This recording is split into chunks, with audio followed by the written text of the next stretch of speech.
San Agustín y el divorcio. San Agustín nos dice en el Sermón 392. No os está permitido fornicar. Han de bastaros vuestras mujeres o nadie, tampoco os está permitido tener concubinas. Óigame Dios, si vosotros estáis sordos, escúchenme los ángeles, si vosotros despreciáis lo que digo. No os está permitido tener concubinas. Aunque no tengáis mujer, no os está permitido tener concubinas que luego abandonáis para tomar esposa. Cuánto mayor será vuestra condenación si queréis tener a la vez concubinas y mujer. No os está permitido tener como mujer a aquellas cuyos anteriores maridos aún viven, tampoco a vosotras, mujeres, os está permitido tener como maridos a aquellos cuyas anteriores mujeres aún viven. Estos matrimonios son adulterinos, no en el derecho civil, sino en el derecho celeste. Ni podéis casaros con la mujer que se divorció de su marido mientras viva éste. Solo por motivo de fornicación está permitido despedir a la mujer adúltera, pero mientras viva ella no está permitido tomar otra. Tampoco a vosotras, mujeres, se os concede el tener como maridos a aquellos que se divorciaron de sus mujeres, no os está permitido, más que matrimonio, eso es un adulterio. Si despreciáis a Agustín, temed, al menos, a Cristo. No imitéis a la turba de los malos y de los infieles, hijos míos, no sigáis el camino ancho que conduce a la perdición. Quien esté bautizado, o consagre su castidad a Dios o quédese con su mujer, o, si no la tiene, cásese. San Agustín nos dice en el libro La bondad del matrimonio capítulo 7. Porque ni con el divorcio legalizado puede quebrarse aquella alianza nupcial, puesto que, aun separados el uno del otro, ambos siguen siendo cónyuges, y cometen adulterio con aquellos con quienes se unieren aun después del repudio, ya sea ella con el varón, ya sea él con la mujer. San Agustín nos dice en el libro 19 capítulo 6 de réplica a Fausto.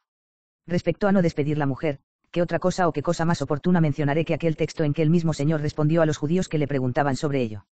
Al preguntarle ellos si era lícito despedir por cualquier motivo a la mujer, les respondió, ¿no habéis leído que quien los creó los hizo desde el comienzo varón y mujer y que les dijo, por eso dejará el hombre a su padre y a su madre y se unirá a su mujer, y serán dos en una sola carne?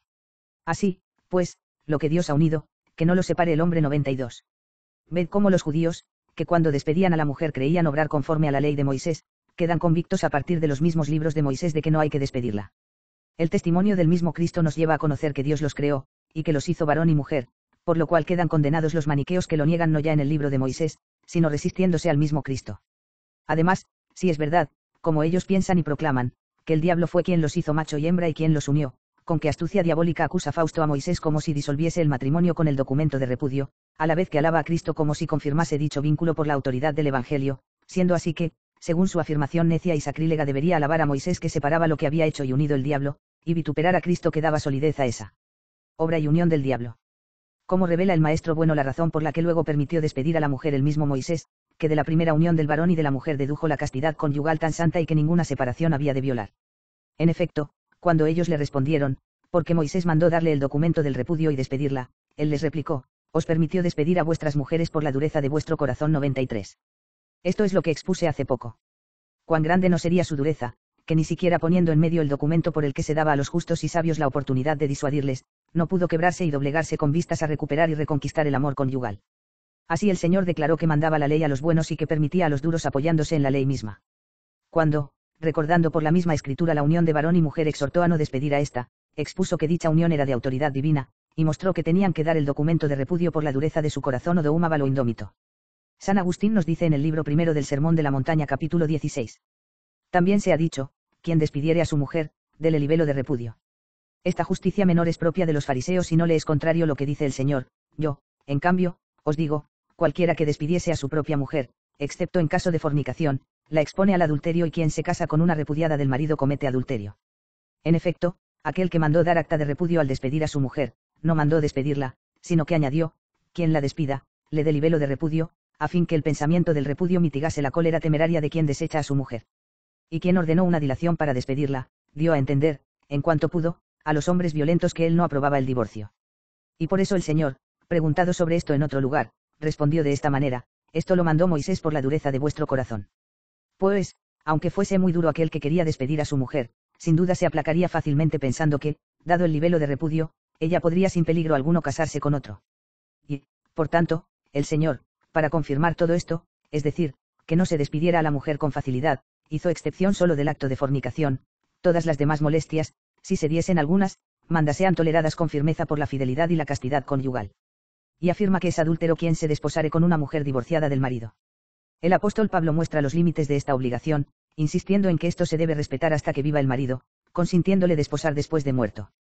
También él tuvo presente esta norma y mostró en ella no su opinión personal, como en otros avisos, sino lo que mandó el Señor cuando dijo, a los que viven en matrimonio les mando, no yo, sino el Señor, que la mujer no se separe del marido, y si se separase, que permanezca sin casarse y se reconcilie con el marido, y el marido que no repudie a su mujer.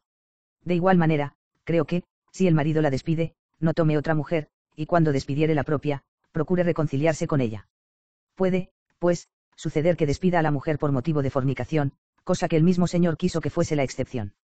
Ahora bien, y si a ella no se le ha permitido desposarse, si está vivo el marido del cual se ha separado, ni a él casarse con otra, si está viva la mujer de la que se separó, mucho menos se consiente el cometer violaciones carnales pecaminosas con cualquier otra persona. Mas ha de juzgarse que son más felices los matrimonios que, ya sea porque tienen criados los hijos, ya porque no pretenden tener prole, han podido mantener por mutuo acuerdo entre sí la continencia, lo cual no es contrario a aquel precepto en que el Señor prohíbe despedir a la mujer, pues no la despide quien convive con ella, no según la carne, sino según el espíritu, y así se observa lo que dice el apóstol, por lo demás, que los que tienen mujer, vivan como si no la tuviesen.